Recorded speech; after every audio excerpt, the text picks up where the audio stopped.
Happiness is an emotional response to an outcome. If I win, I will be happy. If I don't, I won't. It's an if-then, cause and effect, quid pro quo standard that we cannot sustain because we immediately raise it every time we attain it. See, happiness demands a certain outcome. It is result reliant. And I say if happiness is what you're after, then you're going to be let down frequently, and you're going to be unhappy much of your time. Joy, though, joy is a different thing. It's something else. Joy is not a choice. It's not a response to some result. It's a constant. Joy is the feeling that we have from doing what we are fashioned to do, no matter the outcome. Now, personally, as an actor, I started enjoying my work and literally being more happy when I stopped trying to make the daily labor a means to a certain end. For example, I need this film to be a box office success. I need my performance to be acknowledged. I need the respect of my peers. All those are reasonable aspirations, but the truth is, as soon as the work, the daily making of the movie, the doing of the deed became the reward in itself for me, I got more box office, more accolades and respect than I ever had before. See, joy is always in process. It's under construction. It is in constant approach, alive and well in the doing of what we're fashioned to do and enjoying. Define success for yourself. You already like that one? Define success for yourself. Now check this out. I'm in south of New Orleans a few years ago, and I went to a voodoo shop. And they had this wooden partition against the wall with these columns. And in these columns were all these vials of these magic potions, right? And the headings above each potion defining what they would give you were things like fertility, health, family, legal help, energy, forgiveness, money. Guess which column was empty? Money. Let's admit it.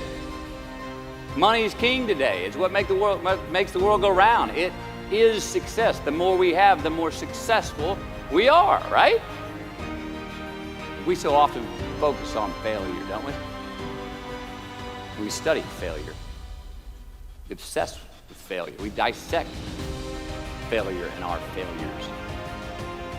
We dissect them so much we end up intoxicated with them to the point of disillusion. And when do we write in our diary? Usually when we're depressed. What do we gossip about? Other people's flaws and limitations. And we can dissect ourselves into self-loathing if we're not careful. I find that most of the times our obsession with what is wrong just ends up breeding more wrong, more failure. The easiest way to dissect success is through gratitude. Giving thanks for that which we do have, for what is working. Appreciating the simple things we sometimes take for granted. We give thanks for these things, and that gratitude reciprocates, creating more to be thankful for. It's really simple, and it works. Now, I'm not saying be in denial of your failures. No, we can learn from them too, but only if we look at them constructively, as a means to reveal what we are good at, what we can get better at, what we do succeed at. Now, personally, I've read a whole lot of my bad reviews. Right? I've had quite a few.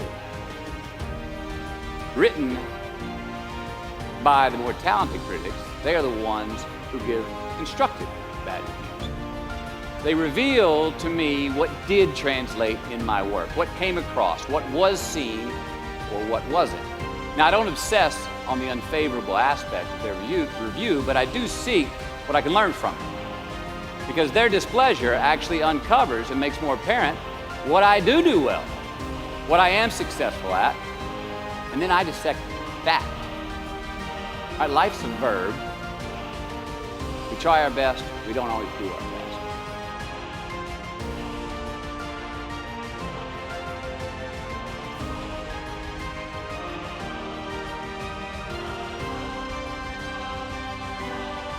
The thing about self-discipline is that it is necessary for everything you do in your life. You have to be self-disciplined. If discipline comes from somewhere else, it's very, very hard to remain consistent because you tend to resist. It's wild because I see trainers and they're in the gym with people and, you know, the guy or girl that they're working out hates their workout, hates it, because the discipline is coming from somewhere else. It's something that you dread every time you go in. You don't really want to do it. It's like, but oh no, my trainer's here. He's about to, you know, beat me up and make me feel crazy. Well, the truth is, every trainer should work his way out of your life. Anybody who's working you out, your teachers, your trainers, your people, they have to train you to get out of your life. So you can go ahead, do your own workout, do your own thing, practice self-discipline. Now, one thing I want to straighten out, big time. Discipline is not punishment. It's not. Discipline is training. That's all it is. I was talking to my son one time and I asked him, and it was weird because I was trying to see if he really knew what it was all about. And I said, hey man, you know I have to discipline you. What is discipline? And he goes, punishment. Punishment. When I do something wrong and you punish me. I was like, no. Discipline is training. If you change your mind, your mindset, and really focus it on what discipline really is, you start to welcome discipline. You welcome self-discipline into your life. Let me start with the number one key to self-discipline. Remove temptation. You must remove temptation if you are going to have self-discipline. I'm trying to say, if you are trying to lose weight, if you are trying to get better, if you are trying to do things in a good way, you have to remove the temptations. Me, I had a problem with pornography years ago. And now, it's one of those things that I had to eliminate temptations. I had to eliminate things that I felt would trigger me and get me back going on the wrong path. And it's really, really subtle. One of the things is by examining the way you think and how you act in a given situation. I find that there were times like Friday night is when I felt like that was the time to view pornography. You know why? Because I remember everyone going out on Friday and feeling real sexy and feeling like woo, and women and this and dancing and partying and all that. And then I would do it. I'd say, no, I'm not gonna do that. I'm a good boy, but I'm gonna stay home and I'm gonna watch porn, which was a horrible, horrible habit. So Friday night, I know when those feelings are coming and when I get sensitive and I feel like, you know, this might be the time to click on something, you know what I mean? And I know it and I head it off at the path. You just make sure that you know where you are and you avoid those temptations. Same thing with eating.